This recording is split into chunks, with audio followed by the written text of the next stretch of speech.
So when you sit down to write, if you want your writing sessions to be more productive, more inspired, more creative, funnier, smarter, more profound, well, then what you're after is creative flow, which is exactly what we're going to talk about today. And this is actually the second video in a three-part series about having a regular writing practice. So in the last video, we talked about just the habit of writing. And so if you want to be able to see that, be sure and sign up for the series in the link below, because it's basically a free course on how to create a regular writing practice. And so now we're in the second video. So what we're going to talk about is creative flow. So creative flow is a state that I've studied a lot, but more importantly, scientists have studied a lot. And so this is the state where you become more confident in your writing. It becomes an incredibly enjoyable experience. You're really good at solving problems in a creative flow state. And actually, in the past, perhaps people thought inspiration just strikes every now and then. I don't know, and I can't predict if I'm going to be inspired, but that's actually not true. You can set yourself up for a creative flow state. And so there's a lot to be studying on it, but what I want to focus on right now, because I know it's going to set you up for success, is the 4 stages of creative flow. So last time we talked about habit cues, etc.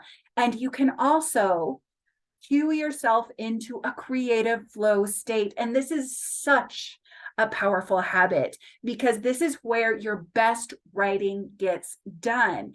And so when you understand the 4 stages of creative flow, then you're going to be able to go deeper and deeper into that flow state. So without further ado, let's get into stage 1 of the 4 stages of creative flow.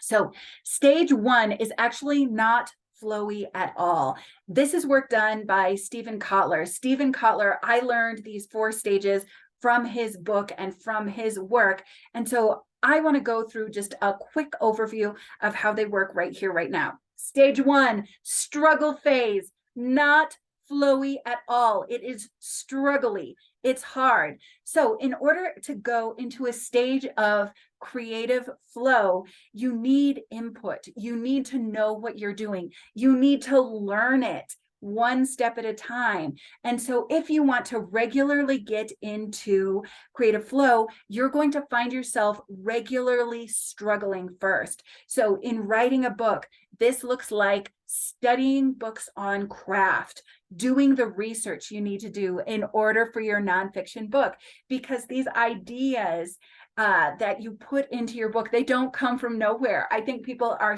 especially surprised that when they start to write a character in fiction, they don't know everything the character is going to say, because they don't know the character. And so this is all the prep work you do in order to be able to get into a state of creative flow. And I think when we don't realize this, or we take it for granted, we think we should always know our characters just as soon as we sit down to write. We should always know our outline. This should happen naturally. And so there are all these myths that block us creatively when we don't appreciate the struggle phase is the part where you're doing the prep work and you're setting yourself up to let all of these ideas flow together. So this is the conscious work you do. Stage 2 is the subconscious work you do. So stage 2 is called release. So after you've been on the struggle bus, you've taken a lot, you've brought in a lot of research, then you want to switch to a release state where you let your subconscious do the work and you don't think about your book at all. So this is a new habit for a lot of writers, because believe me, a lot of clients that I work with, they may think, oh, I didn't get as much done as I wanted to. Oh my goodness, why am I not writing? I'm too tired to write, but I should be writing.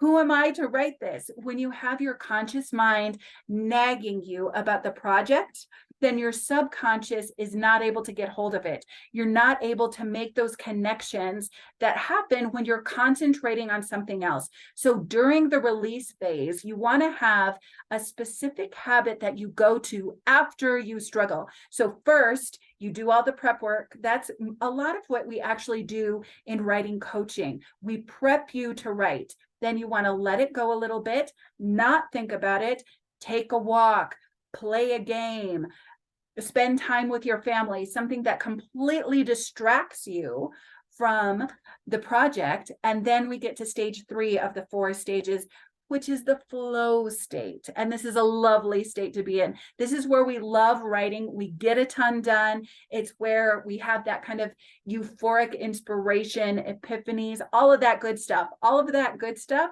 comes with creative flow. And that's actually the 3rd stage of creative flow. Now, an important thing to note is that there are micro flow stages and macro flow stages. And so sometimes we just have a major breakthrough. We write for 5 hours and we didn't even see that they slipped by because the ideas just kept flowing, coming. It was just a euphoric writing experience. But there are also micro flow stages, which are so important to appreciate if you want to get more of those macro flow stages. So a micro flow stage is where maybe you get just a few paragraphs and it just happens effortlessly. You just 7 ideas connected, you got a page down, and you really appreciate that that happened. It may not be a book-changing experience, but you were extremely productive during that period of time.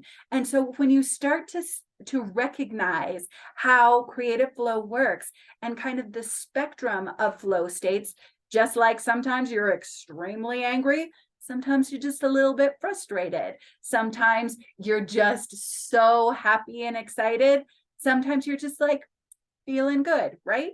Just like any other emotion, creative flow exists on a spectrum. And once you understand that spectrum, then you can go deeper and deeper into your flow states, which leads us to the final stage of the 4 stages of creative flow, which is the recovery phase. So when you go really deeply into flow, it's expensive to your body, to your energy, to your brain, to your neurochemistry.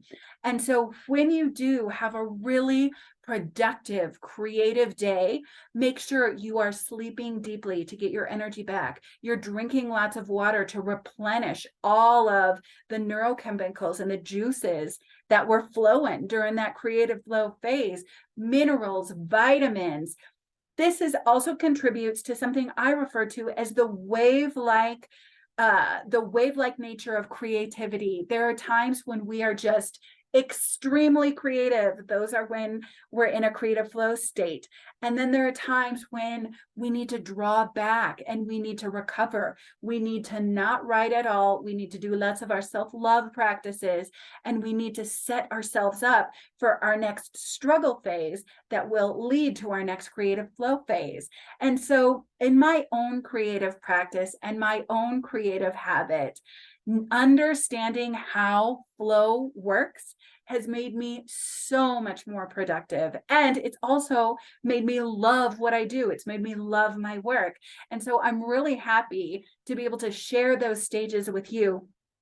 And also, if you want this course in your inbox and you want to see what we're going to talk about next week, which is making the time to write, you're going to want your schedule to be able to open up, to be able to have this new career, this new creative career in it.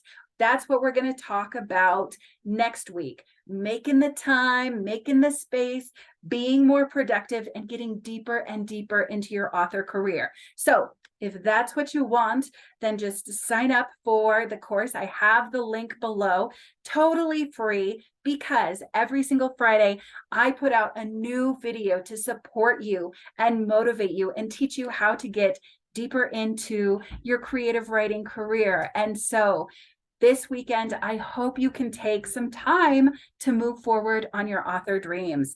So much love to you, and I will see you in a week. Talk soon. Bye.